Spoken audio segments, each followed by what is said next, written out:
Cloud. Okay, get ready.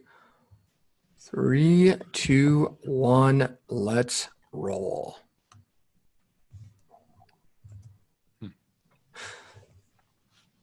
Hi, this is Scott Picard with the Real Estate World Podcast, reporting here live from an undisclosed location today. Oh yeah, baby, we are in the homestead, the home bunker. For the trolls out there, I'm not going to tell you where I'm at, but you're welcome to troll me on Facebook. I'm just fine with that. I'll tell you what, today we hit a new low in our what's ongoing humanity meter. And today the meter has gone negative. And I was hoping to start this week. Today is Tuesday, 4/21, April 21st, 2020. I was looking to start the week on a positive note. And as I'm sure you're aware, yesterday, although we did publish content to the podcast channel, if you will, or station, or what would you call it? The podcast, the database. Yeah, we posted a couple audio tracks there, but since it was 420, Jeremy was too high in honor of the day that he couldn't actually perform any of his duties at all. So we, basically just watched him smoke out of a 6-foot bong all day, and maybe true, but there's no drug testings here. Yeah, no, that is satire, folks. Now, so we didn't actually do a podcast, trying to get caught up on some of our content, getting it uploaded yesterday, but today we got a letter. And Jeremy, could you? And again, we're joined today by our producer / minion, Jeremy Picard. And Jeremy, how you doing? I'm great. I'm loving both your new office and my new office. There's a new Dark Lord here. Your office looks familiar. I think eerily familiar, maybe. Well, when I'm here in the office by myself, I won't say it. But, Jeremy found here. Jeremy found the 2-guard on the clipper and gave himself a haircut, trying to mimic our brother Corey, who got a mohawk down in Phoenix. It's kind of like terrifying to see it, the similarities right now. What's that? I didn't see that. You didn't see the mohawk? His 420 must have been better than mine. Yeah. I think that was Jesse, who again, those longtime listeners of the show, they do understand how bitter Jesse is. And I think he probably hornswoggled Corey into getting this haircut, and then decided to take his frustrations out on Corey's hair. So anyway, at least he doesn't have a collar on and tiger stripes. Oops. The jokes. That's the next Facebook video. Oh my gosh. Anyway, so I've been, as you know, this weekend on my Sunday sermons, we talked about some of the, I would argue, or I would submit to your consideration the letter that the city council, most of the council members in the city of Minneapolis and many in St. Paul sent to the state of Minnesota this past week, basically saying that all rent payments should be canceled. And I don't recall if they were, saying mortgage payments should be not just furloughed. Oh my gosh, what's the word? I guess you could, in theory, furlough a mortgage payment, which would mean you wouldn't pay it. But the suspend a forbearance. Forbearance. Yeah. So the council basically said that they don't believe that anybody, regardless of income, regardless of means, should have to pay rent. And I clearly voiced my displeasure on a couple different sites, both doing the podcast and then also on Facebook, and going to send out a an email to about 15,000 people today, kind of highlighting the peril of such a policy. Number one, if for those of you that have ever owned a home, and I know that's a lot of you, you understand that there's more that goes into owning a home than simply your mortgage payment or your mortgage interest. There is maintenance, there are utilities, there is something called insurance. There is, and behind me, if you can see it, I kind of, we're going to talk about this momentarily, but I forgot putting insurance on my list. Taxes, property taxes, maintenance, utilities, insurance, and then of course your mortgage principal and interest. And for those of you again who understand where your property taxes go, where your property taxes go, this is largely used in many states to fund municipal governments. It gets paid to the county in most states, as far as I know. And also a portion of your property taxes goes to many times the park board and to fund schools, regardless of whether or not you are a consumer of said services, i.e. the parks or the schools, or via the county. There are housing assistance programs, among other things. The local magistrate, the police force, they are also paid through your property taxes. So in this letter that was sent by the Minneapolis City Council and members of, and again, I don't believe it was an official document from the council, but it was sent by the majority of the council members. And Jeremy, if you can pull up that letter, maybe you can find out who sent it. But part of their proposal was, again, completely short-sighted, telling people or asking the governor to basically quarantine rent, meaning that tenants would no longer have to pay it, give a rent holiday in perpetuity, because as we know, many people are expecting the coronavirus to be with us for a good long time. And part of that letter is, until the pandemic ends. Well, again, I'm not negative, but this symptoms and symptomatic people and asymptomatic people and people with COVID-19 are going to be here for a long time. One of the, again, we talk, people like to silence you and talk about the data and the science. And I'll tell you what, we have, I've just discovered some data and science here that doesn't really support the current narrative. One of the things that we have is this idea of flattening the curve. Well, when the healthcare officials, the powers that be, our elected officials came out, they were being, I thought, somewhat honest with us and saying, look, the flattening of the curve isn't going to change the fact that pretty much everyone's going to get this disease. It will not reduce the people who ultimately are asymptomatic and symptomatic, the number of people who will unfortunately perish from this disease. But what it'll do is it'll spread out the numbers of people so that our healthcare system is not overwhelmed.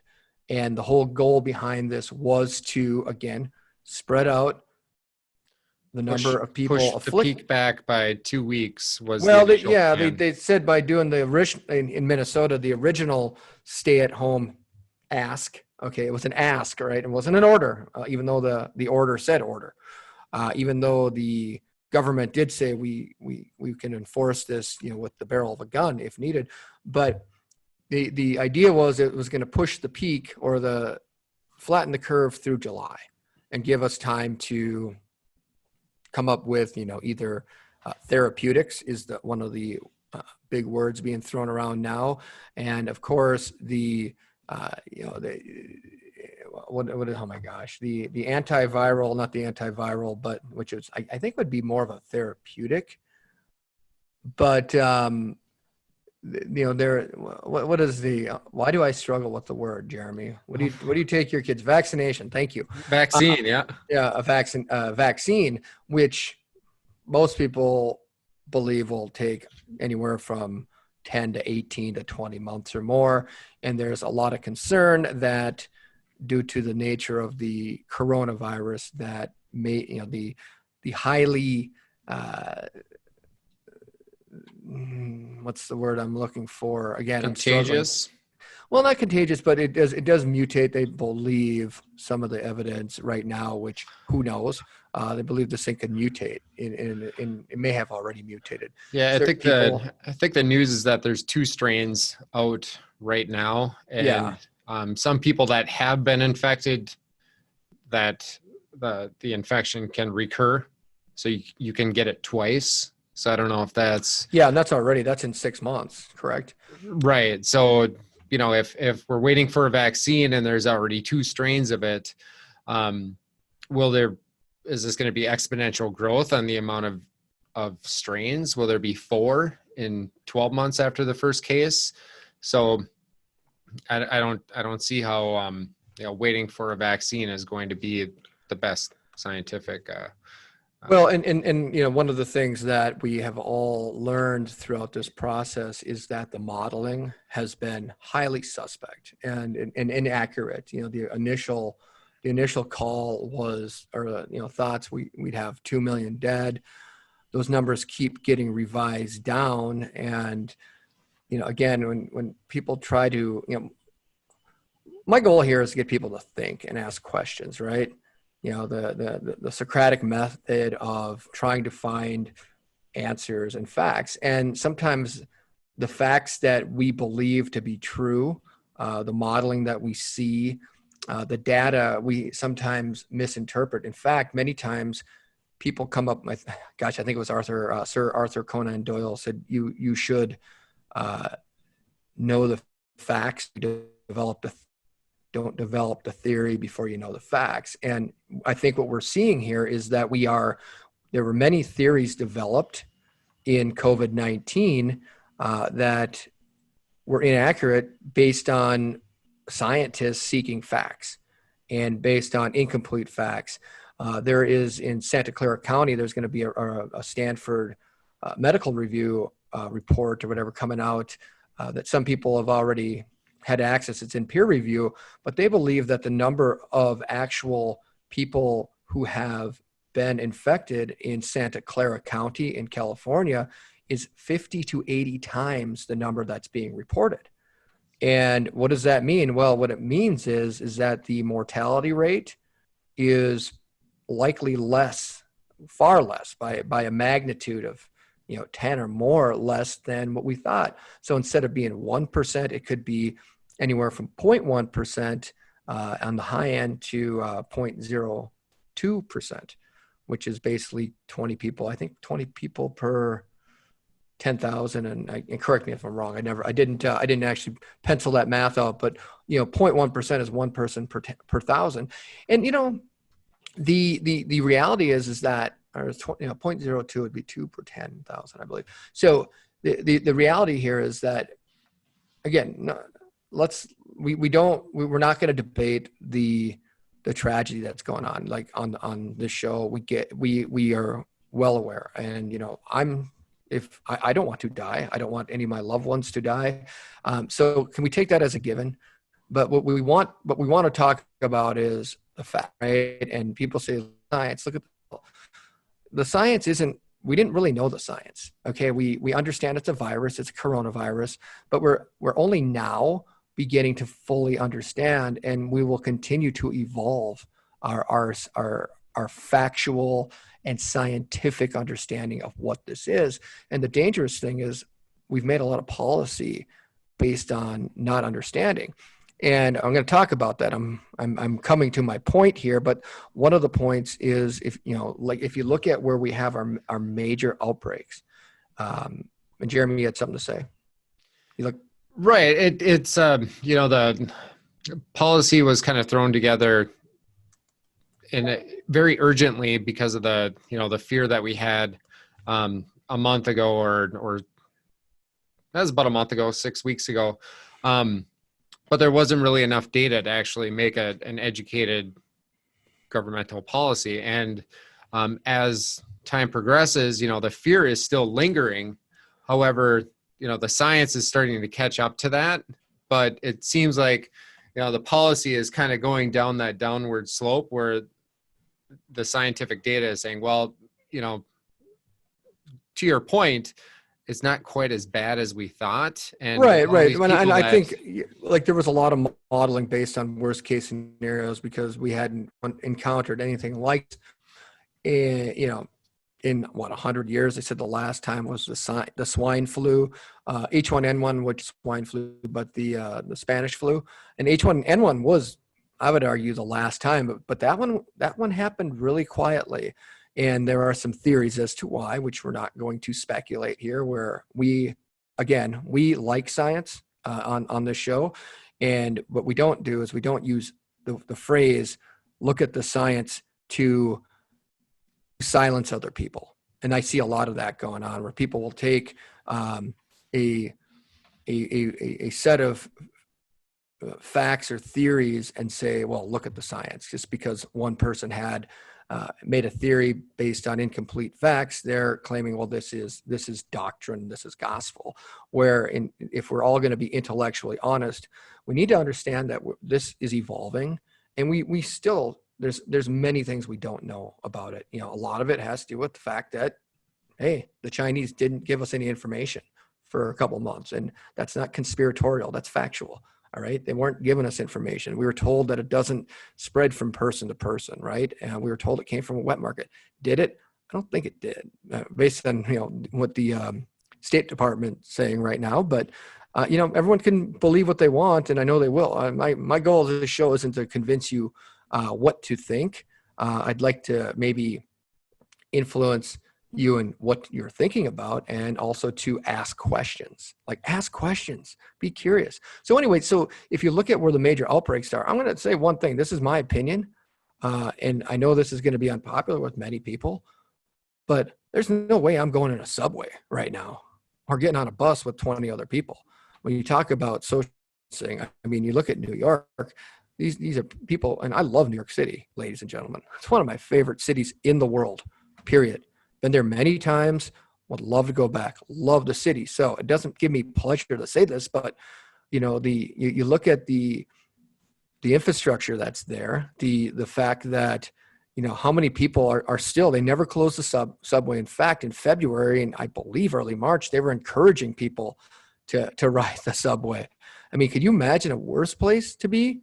Like, you're told to social distance, but you're in a subway car with 20 other people, many of which could be asymptomatic, or you're on a bus. And I get it. That's the method of transport in New York. All right. In many large cities, Chicago, that's how people get around. And is my thing. Okay. To make this about real estate, what is going to happen with how people live now? What is going to happen with how cities are designed? Are we still going to have this quest to have all these public transportation systems, knowing that they could, theoretically be a hotbed for transmitting diseases, viruses? I mean, I don't know. The people will decide, right? I'm not trying to stoke fear. I'm just, ask the question. Will this change where people want to live? Will people say, screw it, I don't want to live in a densely populated place in the event that we have another, pandemic, which, something, depending on who you talk to, these seem to happen in Asia about every 5 years, 5, 6, 7 years. There was the, SARS. SARS was a nasty one. Oh, I don't know if you've done any research on that one, but, check out, that was a nasty one. Swine flu was pretty nasty in the sense that it seemed to affect the young as well as the old. So what happened? Worst in recent history is MRSA, the Middle Eastern respiratory. Yes. I think that one had a 30% fatality. Yeah, I mean, nasty stuff. So, and there's no reason to suspect that, and Jeremy, that ATR 2100 likes it when you talk a little closer to it. I've actually got I'm using my Yeti today. I haven't used the Yeti, the Blue Yeti, in probably 9 months. And for some reason, the reason is I'm an idiot. So if there's any doubt, it has been verified. I am an idiot. And I couldn't seem to figure out how to get it to work on my computer. It's because I was using the wrong cable. So anyway, so the You Yeti sound great today, Scott. However, you do need a haircut. I do, yeah. Let's see if I can get that 2-guard from you. But anyway, so the other thing that came up, and I discussed it on Sunday sermons a bit, is what's going to happen with sports and concerts. There's people are trying to get class action status for a lawsuit against Major League Baseball. I think they're going there. I think they've named the Yankees and the Mets. Something I read today where they have demanding that they get refunded for their tickets, which they probably should for games in May. Does anybody really think that we're going to be putting any number of people in stadiums in May if we still have stay-at-home orders through half the country? I think the last solution they were talking about for Major League Baseball was to have the season in Phoenix because of all the fields they have. That raises some other questions of playing baseball in 120-degree weather during the day. So do you have all-night games? Are all the players in quarantine for 6 months, or do we finally get a baseball season that's less than 100 games long? Well, that would be nice, the latter of the two. And the question is, okay, but then you have these players in a locker room. I mean, are they like default? That's not social distancing when you're in a locker room. I don't give a crap, how big the locker room is. You've got, 25, 30 players plus the coaching staff plus reporters. I mean, obviously you could keep the reporters out of the locker room, but what do you do then? And then is the answer, do we just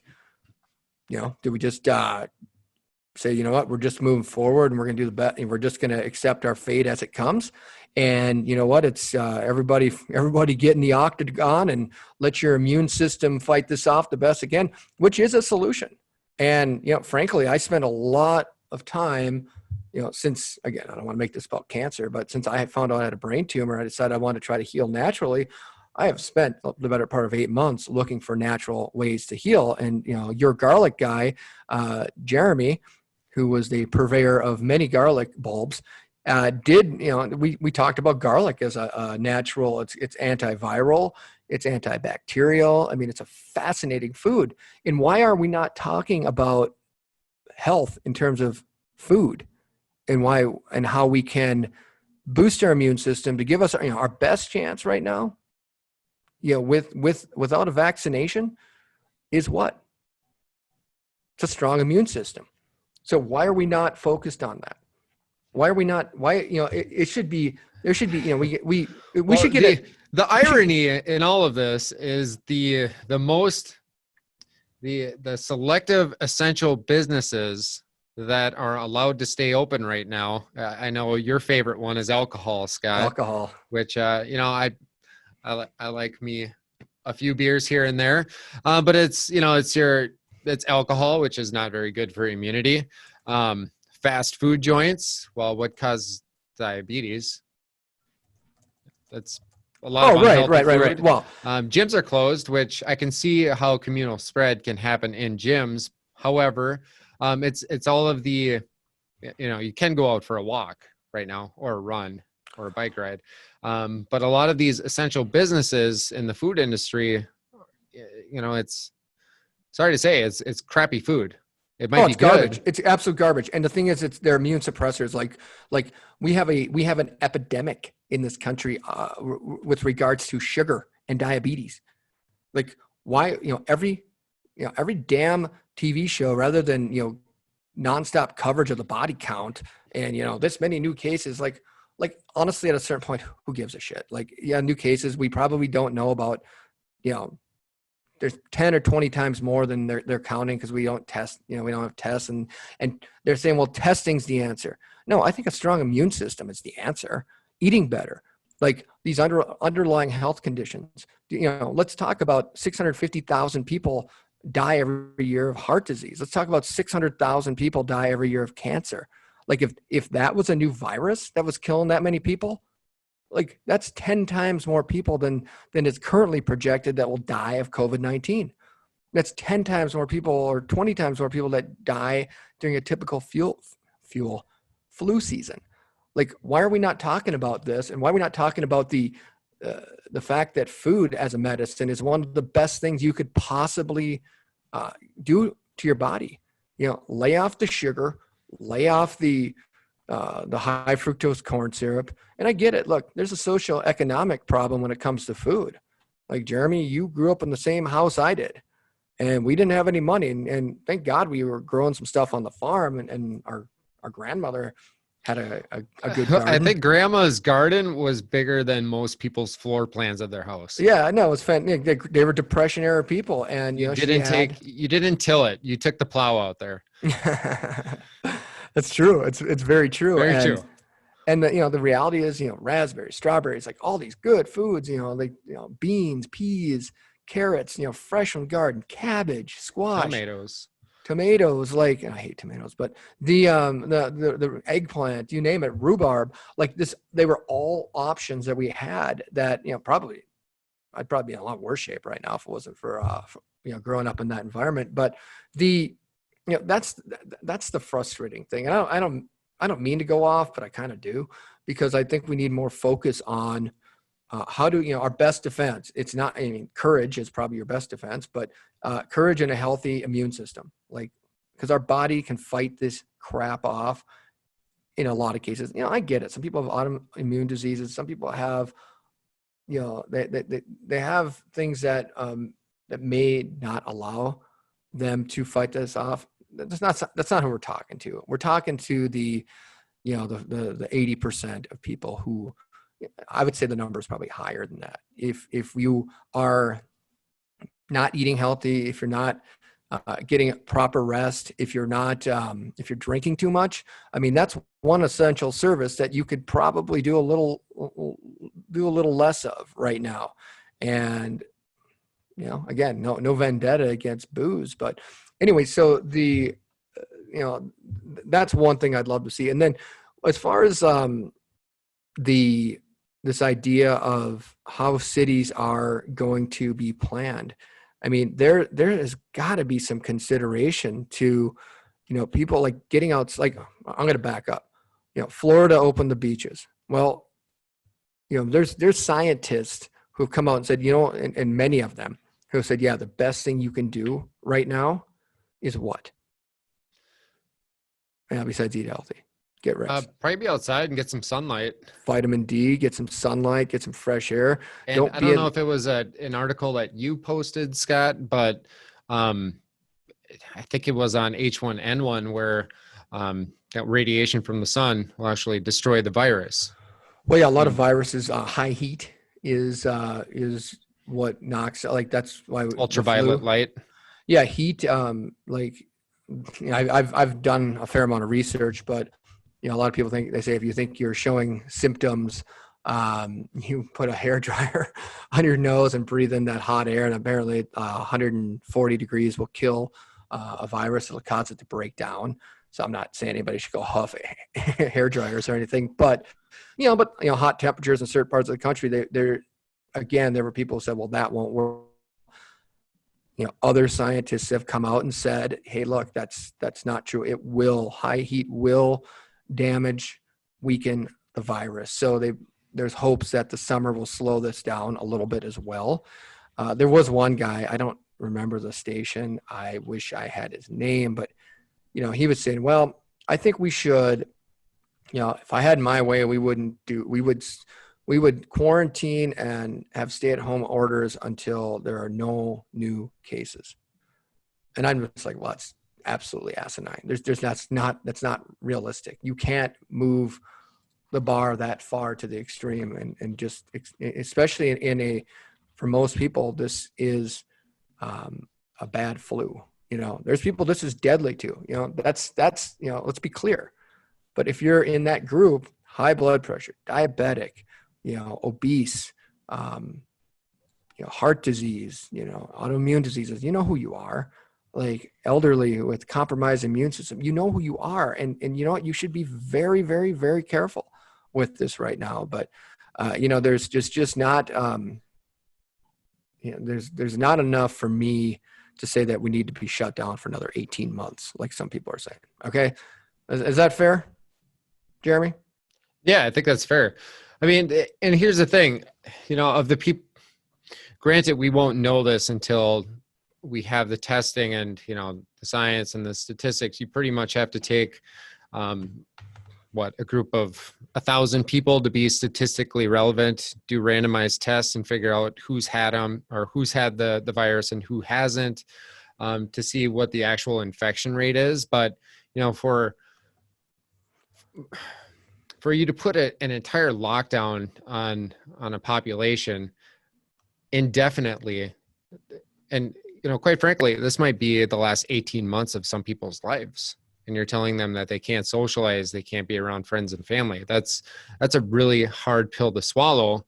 It's also a really hard pill to swallow to say that, for other people that have absolutely no concern or risks, to be infected or to show serious signs of symptoms, what risk do I have being out in public right now? Well, To right. my Well, personal and health? yeah, like if you're out for a walk, are you hurting anybody else? Provided you're not going up and licking them, right? Even if you do have the virus, if you are out walking on a path by yourself, I mean, there are people literally in parts of the country being arrested for playing catch in a bar, in a ball, a park with nobody else around. Right. And And there's a story of people in their own cars. 50 people showed up for a church sermon with in windows their rolled up, cars. and they all got ticketed. The sermon was broadcasted on the radio, and they all got fined, I think, $500 or $1,000 I each. believe the Justice Department has sided with the parishioners on that one, and that I one's would not hate going to be that cop. Well, and here's the thing: 2 blocks away, there's people going through a drive-through, getting who knows, Whataburger or who knows. I'm not picking on Whataburger or Sweet potato fries. Eat an out burger would be really good right now, actually. But they're going through the drive-through with their windows down, and they're not doing anything to those people. Like, give me a break. Like this, there is a. It's okay to be at Home Depot, but it's not okay to show up to a church sermon in your car. Absolutely. And the thing is, like, again, I think at a certain point we need to let adults be adults. All right. I think we need to have faith in people. I mean, number one, it's the constitutionality of some of this stuff is questionable, but I think people are willing to be reasonable. I really do. I don't know anybody who's not reasonable about this. They're like, yeah, you know what? Let's give some distance. Let's let this thing play out. Let's get another few weeks down the road. I'm not expecting to be able to host a wedding in my backyard with 200 people, but I want to be able to go fishing. I want to be able to go hunting. I want to be able to responsibly, maybe at some point there'll be, go to a park, and play. I want to be able to make the decision as to what level of risk is acceptable to me, and I just haven't seen any indication to think that people aren't being reasonable. And again, like the social distance or the draconian type of restrictions that Whitmore in Michigan put on people, I was just like, that's insane that you can't have a gathering of any amount in your own house. And I know that's relaxed a little bit now, and people are trying to, to I don't know, publicly shame the governors of the states that haven't closed down. But as far as I've heard, there's not, outside of pork plants, which are essential businesses, they would have been open anyhow. South Dakota, even in Minnesota, we have a stay-at-home order. Guess what? Guess what just happened in Minnesota? They shut down a pork plant for a massive outbreak. Worthington, so what? Right? Yeah. So we did we had a stay-at-home order with a pork plant that has a mass outbreak of COVID-19. South Dakota didn't have a stay-at-home order. They had suggestions and recommendations by the governor, and they had a pork plant that had an outbreak.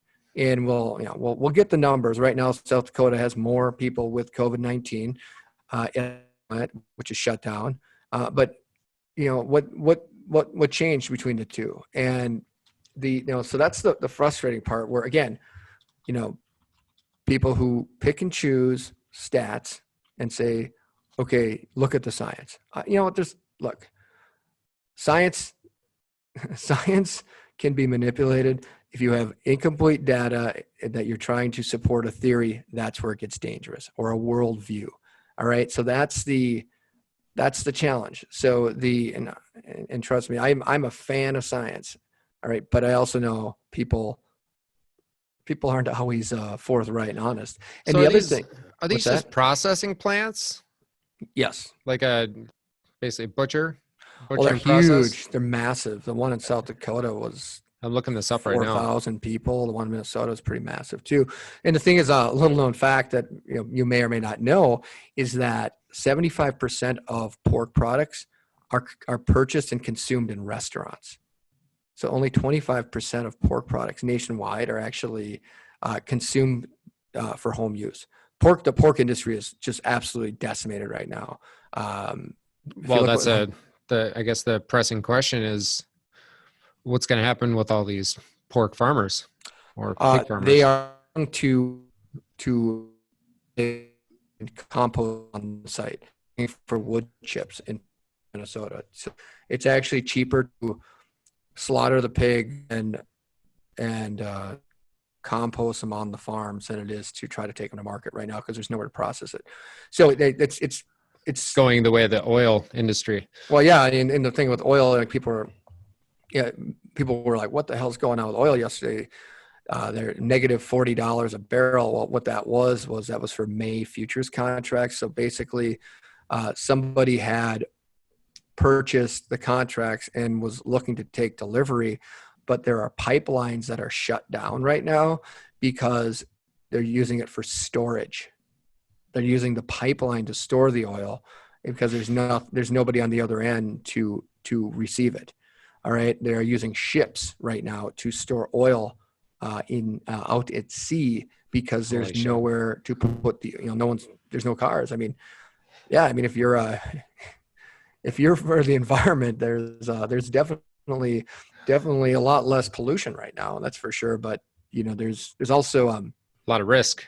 Well, there's a lot of risk, and there's a lot of this isn't sustainable. Like and again, I will talk about all stuff. I don't pretend to be an expert. I do know a little bit about supplements and immune boosting because I've probably read about 30 books on it and watched 500 videos and read a lot of articles online, a lot of scientific articles, if we're going to use the word science again, which I love science. I love science. So anyway, do you know I love science?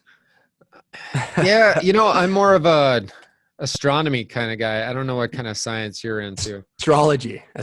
You're into astrology. You got the zodiac going. What's your sign? What's your horoscope today? No, I'm Jeremy? a Gemini, but I appreciate some good Neil deGrasse Tyson and yeah. The late and great Stephen Hawking. I can listen to those guys for Carl days. Sagan. Billions and billions. And he actually never said billions and billions. That was attributed to him. That was posthumously.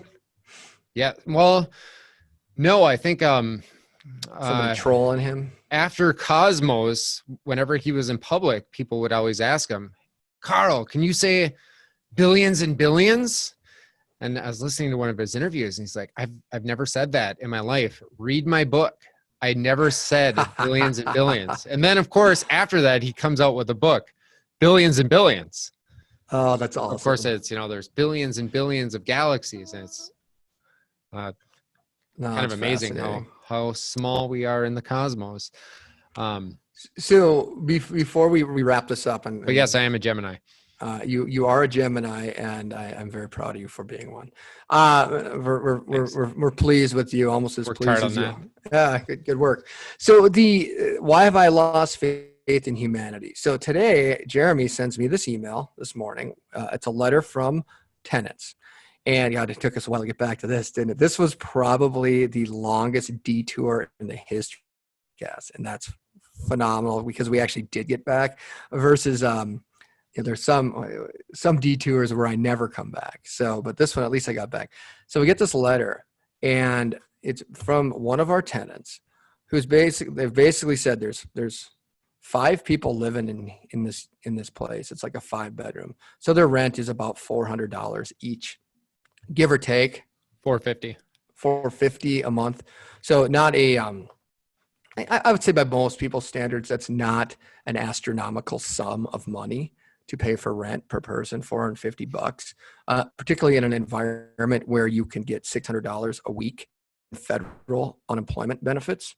So that comes out to about what, $115 a month, $112.50. So you still would have federal unemployment benefits of about $480 to per week to spend on other essential items. So the tenant basically said, well, we're not going to pay rent May 1st. We really like living here. And we think that, you shouldn't pay your mortgage. And we're simply not going to pay because Governor Walz's stay-at-home order doesn't allow us to work. I mean, is that kind of the gist of it, Jeremy? Yeah, more or less. If you were to sum it up in 10 seconds, that would be it.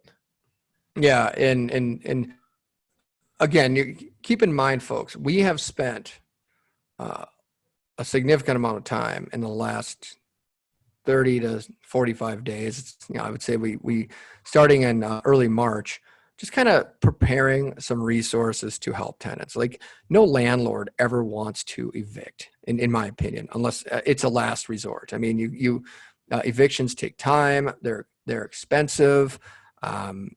Usually there's a bunch of lies and accusations thrown around. Trust me, I've been to housing court. I hate it. I absolutely hate it. It's one of the DMV, housing court, and then jury duty. Like, if I don't know how you rank the 3 as places I just don't ever want to be. I suppose I can throw in conciliation court there too, but any kind of court sucks. But housing court is just off. And the reality is no one wants to evict. So, but unfortunately, the governor put a moratorium on evictions, and he did it open-ended.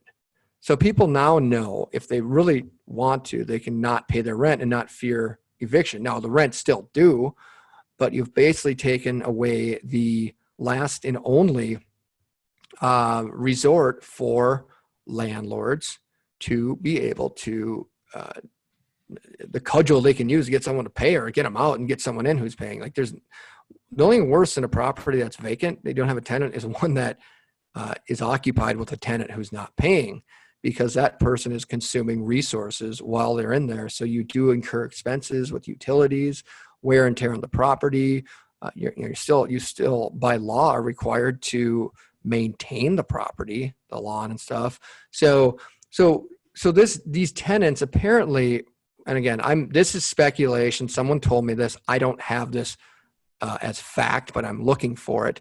These tenants, apparently, Ilhan Omar, CD5, Congressional District 5 representative at the House of Representatives, a member of the squad, is her office apparently is handing out the verbiage for these letters. And I don't really understand what the end game is here.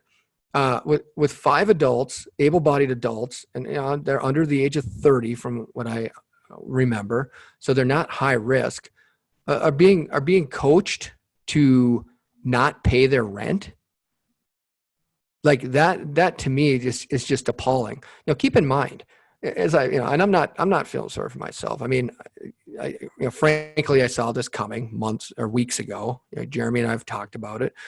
And, again, with every tenant, our response was, your landlord probably has some of the same fears, issues, and concerns that you have about paying their bills.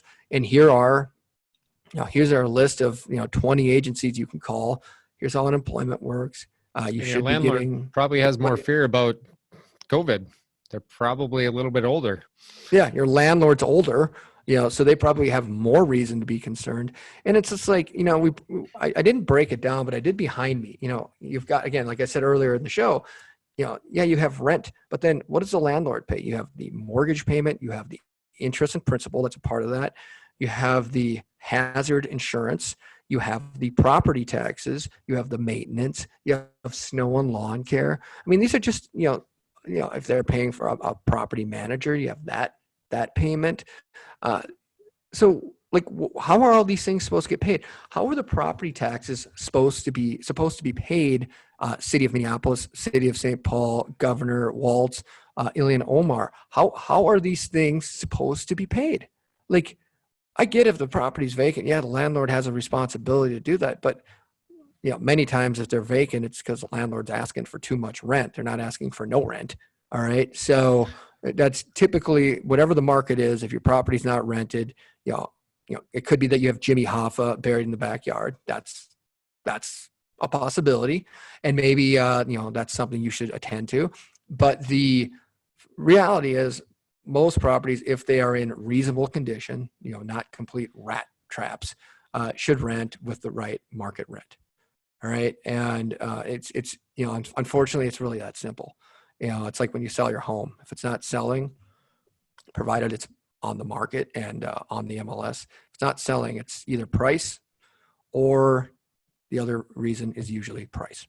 So that's the same with rental. So anyway, I don't want to have you looked at any of these bills that they're proposing? The one Omar, are you looking at the Omar bill? That was one of two.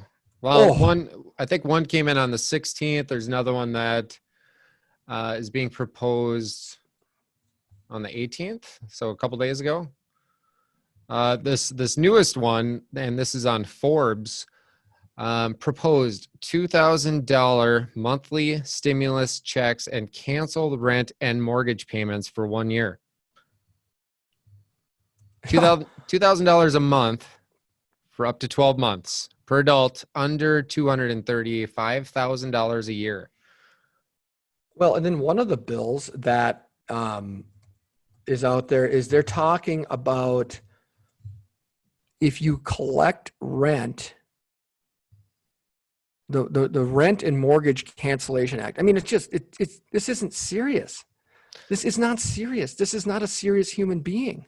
Right. So the like one this is such a it's an insult to hardworking, law-abiding, God-loving people. The fines for the bill that you're talking about.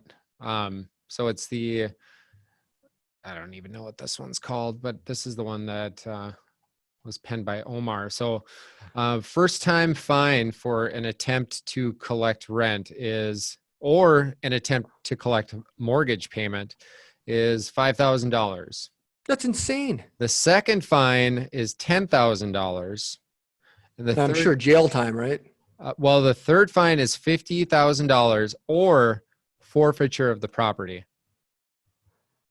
To who? The state? I gotta believe that Thomas Jefferson and Ben Franklin are indeed rolling over in their graves right now. In fact, if we could please get someone to exhume the corpses, we'll find that they are on their stomachs right now.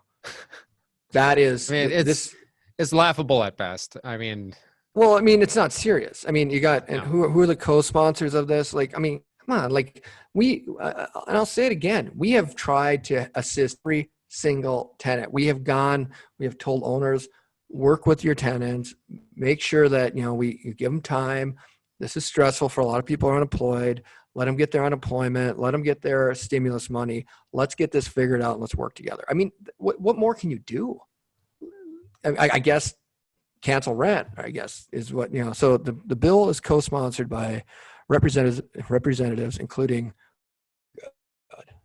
AOC, Alexandria Ocasio-Cortez, Rashida Tlaib, Pramila Jayapal, Mark Pocan, Ayanna Presley, Veronica Escobar, Jesus Choi Garcia, and Grace Mang. I don't know who these people are. Most of them, I know a few. I could not pick them out in a crowd, but I will look into this because I really just don't understand. Couldn't pick them out of a two-man lineup if they're standing next to Mike Tyson. There you go. Exactly. So, anyway, the pride of Minnesota, I guess this is where we're at. You talk about demagoguery and You talk about class warfare, and here's the sick irony of this. Many of these landlords who people perceive to be fat cats, who are wrapped in loincloths and sucking on dates and being fanned by palace eunuchs. I mean, most of these landlords, they could also be out of work, right? They could be. I know many people who are ready to like do something drastic because their businesses are failed. They may have a house that they bought in 2006 that they had to reluctantly rent out because they were underwater, and now maybe finally are above water. And if someone who is renting from them suddenly decides to not pay rent, and you can't evict them, you can't even ask them to leave, what are they going to do? Well, and the problem with, obviously begs the question, but the problem with handing out monthly payments without any strings attached. Well, yeah, but I mean, here's the other. Plus an eviction moratorium. It's like, well, you're just giving me money and there's no, like, you're not asking me to pay my rent. Well, yeah, I mean, if the people no said, penalty? no, we don't want to pay our rent, but we'll move out at the end of the month, would you give us a penalty? I'd be like, no, it's fine. I appreciate your honesty. Like, I mean, how is that unreasonable? Like, so then what? Like, you're going to cancel mortgages, but mortgages are only part of the cost of owning homes. Like I said earlier, the property taxes need to be paid. And I suppose they can make you forfeit your property via property taxes. But what if everyone decided to stop paying property taxes? What if every landlord said, okay, fine, you do this, we will not pay property, because they won't have the money to pay them. So then what happens to all the local governments? Well, we just print more money. We just ask the federal government to bail us out, like New York right now. New York City, I mean, again, I love the city, but they've got we can always legalize marijuana and tax the hell out of that. Yeah, another essential service, right? At least cannabis, has there are some health benefits. Yeah, I mean, allegedly there are, and I full disclosure, I do not like smoking it, but I do take THC and CBD oil, so maybe that explains something. Maybe the THC has finally pushed me over the edge. Actually, it hasn't, because it would mellow me out. I think I am more mellow, because this should make me more mad than it does right now, and I'm pretty mad. So anyway, I don't understand. This is a new low. It's not serious. I think it's trying to pander to the base, and unfortunately, this kind of stuff hurts people. This kind of stuff has real problems. And let's see here. There is something. Yeah. Okay. So I'm looking at the comments. Oh, we are live. Good. Yeah, Robert, I've heard that Jim Hagendorn has cancer. That is not good news. And my thoughts are with Jim, you and Jennifer. That is, I'm a cancer battling buddy here. So, and I stand with anybody who's fighting cancer right now. Go to my tumor tales.com. Get a little salty there about the state of health in this country. That's a whole nother rant.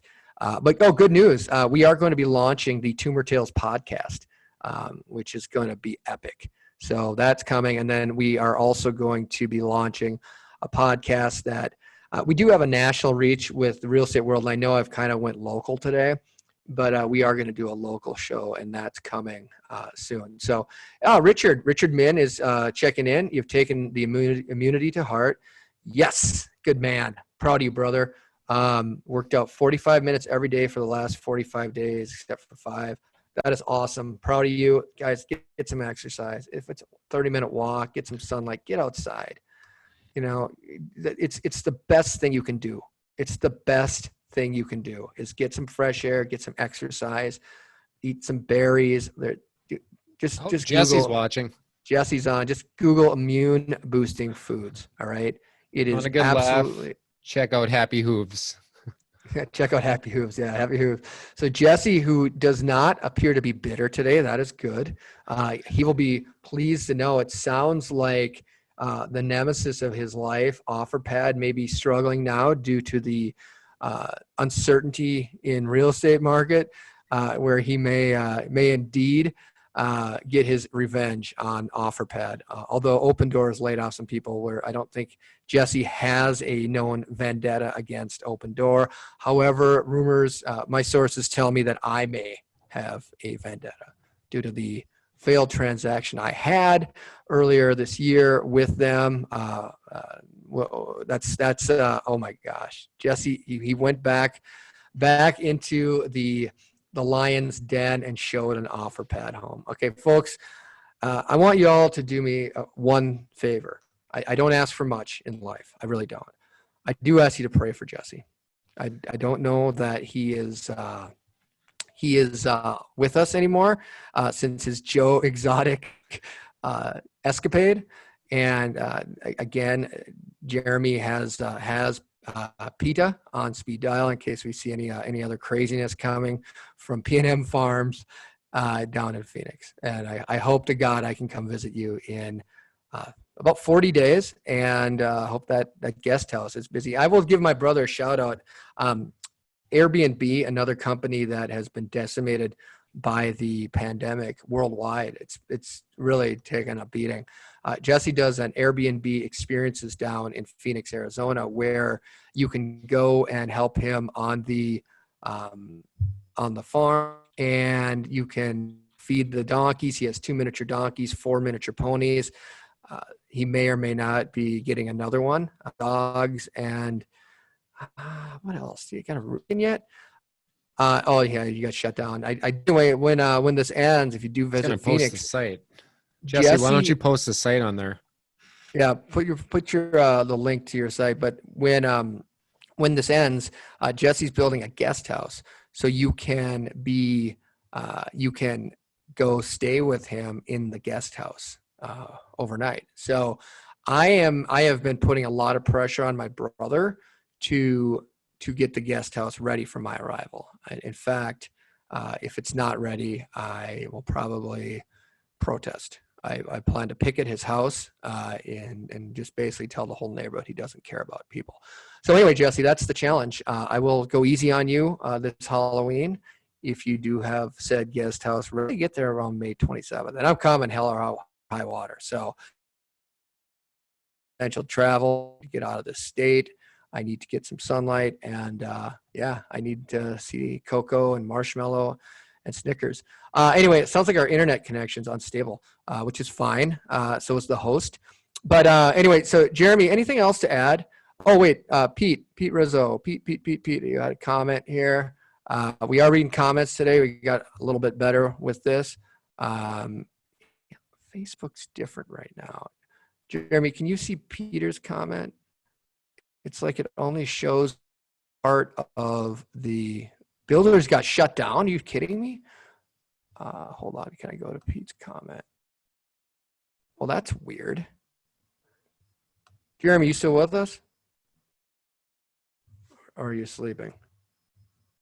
He's not here. Anyway, Pete, I saw your comment, and with the and now it like disappeared. So it's for those of you listening right now and not watching on Facebook, I apologize. But Pete, I will definitely call it out at our next show. Know what's going on. So anyway, with that, I think we're going to wrap up today. But landlords beware. Take heed. Take heed is my counsel nationwide, not just in Minnesota. And I think it's time, if you don't belong to a organization, a landlord's organization, it's time to get involved. I mean, I'm a believer that we all as a society can overcome just about anything. And I believe in fellowship and and that many people are inherently good, and that we can all right, see you, Jesse. We can overcome just about anything. But what I don't like is the this pitting one group of people over another, like we're seeing in Minneapolis. How does hurting one group in order to help another move society forward? All right. What is the benefit of such a policy? So I'm going to leave you with that today. Jeremy, anything to add? Yeah, I mean, I think it's important to say this. Do your research if you are a landlord in Minneapolis, Twin Cities, Minnesota. Go through these proposed bills. They're kind of scary, and reach out to your local representative. It's one thing to vent, but it's another thing to actually go out and express your opinion, and have somebody hear you and stop these bills. They're a little crazy. They're a little absurd. They really are. They almost might be a little comical. Yeah, I mean, again, they're trying to appeal, I believe, to a fringe, and that's okay. But these policies and these words do hurt, and they do stoke up feelings of resentment in people, and it doesn't help. It just doesn't help. And I think most landlords are willing to work with their tenants. And if you don't know how to help your tenants, get in touch with me. My phone number is on the Zoom, 612-600-8888. You can find me on Facebook. You can find me on the internet. And if you're looking for ideas, that's we can help. And the idea here is to, you don't have to hurt one group of people to help someone else. And people with that kind of mindset, I just simply do not understand. And I will pray for them. I really will. So anyway, with that, Jeremy, thank you for joining us today. It has been my pleasure to see that you have a worse haircut than I do. This gives me nothing but joy, and will fuel me for the rest of the day, no matter how many of the form letters we get from renters saying that they're not going to pay rent. Sadly, well, whatever. Well, at least they sent something. There's a lot of them that won't even communicate. So right, that's true. At least they reached out. Yeah, I mean One point. I'm gonna tell you. I'm gonna let you know I'm gonna hit you over the head with a baseball bat. So at least that way, when it hits you, you'll know what it is. So and yeah, I mean, with that, ladies and gentlemen, I don't want to get flack for being cynical or sarcastic. Well, on your show, Scott. Let me do that. I provide the cynicism and the sarcasm. So anyway, ladies and gentlemen, thank you for tuning in. We appreciate it. And we are going to go fight the good fight on your behalf, and we'll see you tomorrow. We're out of here. Bye-bye.